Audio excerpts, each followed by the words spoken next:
Assembly ఎన్నికల వేళ కేరళంలో dialogue war నడుస్తోంది. అధికార ప్రతిపక్ష పార్టీల మధ్య మాటల యుద్ధం ప్రారంభమైంది.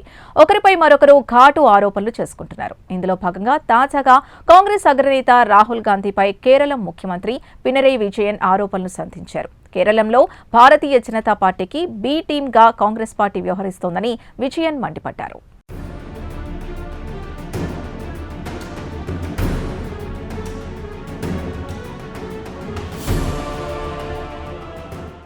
కేరళంలో రాజకీయాలు వేడెక్కాయి.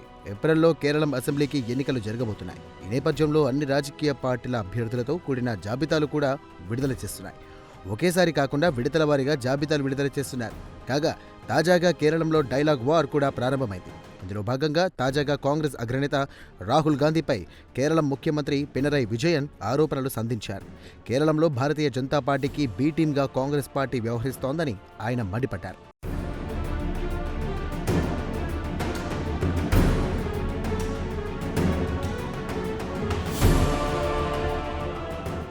కాంగ్రెస్ పార్టీపై కేరళం ముఖ్యమంత్రి పినరయి విజయన్ ఆరోపణలు చేయడానికి కారణాలు లేకపోలేదు. ఇటీవల ఒక వార్తా సంస్థకు ఇచ్చినటువంటి ఇంటర్వ్యూలో కేరళం పాలిటిక్స్ గురించి కాంగ్రెస్ అగ్రనేత రాహుల్ గాంధీ మాట్లాడారు.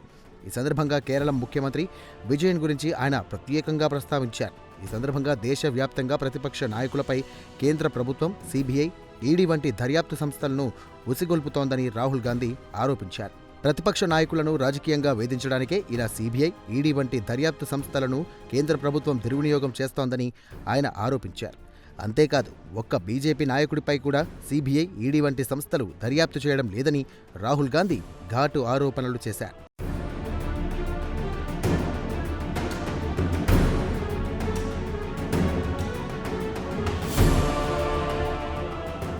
కథ అక్కడితో ఆగలేదు. అయితే సిపిఎంకు చెందినటువంటి ముఖ్యమంత్రి పినరయి విజయన్పై కేంద్ర ప్రభుత్వం ఎటువంటి దర్యాప్తునకు ఆదేశించలేదని రాహుల్ గాంధీ వెల్లడించారు. దీంతో బీజేపీతో కేరళం ముఖ్యమంత్రి పినరయి విజయన్ కుమ్మక్కయ్యారనే అనుమానాలు వస్తున్నాయని రాహుల్ గాంధీ పేర్కొన్నారు.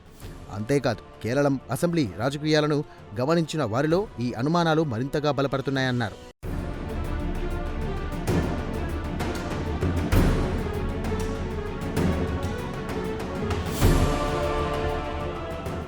కాగా అసెంబ్లీ ఎన్నికల వేళ కేరళం పాలిటిక్స్లో మరోసారి గోల్డ్ స్కామ్ అంశం తెరమీదకి వచ్చింది.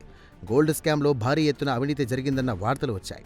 అంతేకాదు సదరు గోల్డ్ స్కామ్లో ఏకంగా ముఖ్యమంత్రి పినరయి విజయన్ పేరు తెరమీదకి వచ్చింది. అయితే పినరయి విజయన్ పేరు వినిపించినప్పటికీ ఆయనపై దర్యాప్తునకు సిబిఐ లేదా ఈడీ సంస్థలకు కేంద్ర ప్రభుత్వం ఎటువంటి ఆదేశాలు ఇవ్వలేదు. ఇదే విషయాన్ని రాహుల్ గాంధీ ప్రస్తావించారు.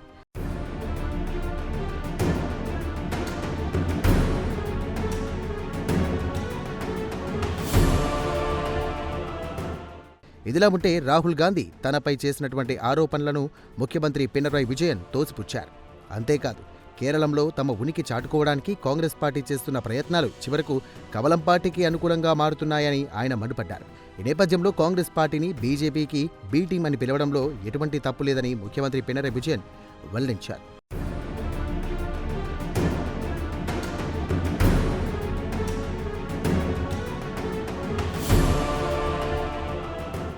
అంతేకాదు కేరళంలో ముస్లిం మైనార్టీల ఓట్ల కోసం కాంగ్రెస్ పార్టీ తాపత్రయపడుతోందని పినరయి విజయన్ ఆరోపించారు. ఇందులో భాగంగా హిందూ ముస్లిం విభజనను కాంగ్రెస్ పార్టీ తీసుకువస్తోందని ఆయన దుయ్యబట్టారు. ఇక అంతేకాకుండా కాంగ్రెస్కి దిగజారుడు రాజకీయాలంటూ కూడా ముఖ్యమంత్రి పినరయి విజయన్ కామెంట్ చేశారు.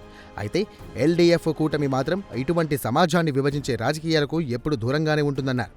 చేసిన ప్రగతిని చూపించే తాము ఓట్లు అడుగుతామని పినరయి విజయన్ వెల్లడించారు.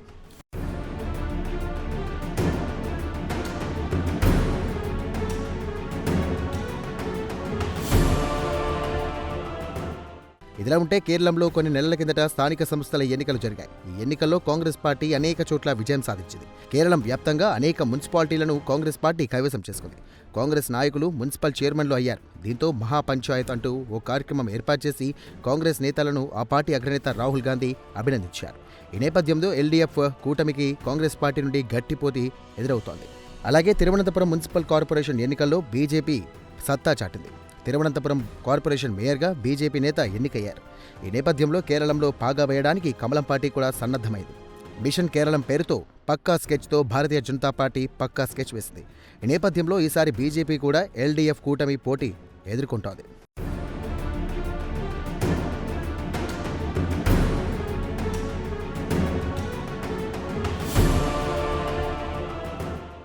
ఈ నేపథ్యంలో దేశంలోని అధికారంలో ఉన్న ఏకైక రాష్ట్రమైన కేరళంను కాపాడుకోవడానికి సిపిఎం తీవ్ర ప్రయత్నాలు చేస్తోంది. ఇందులో భాగంగా కేరళం వ్యాప్తంగా ఎన్నికల ప్రచారం మొదలుపెట్టింది.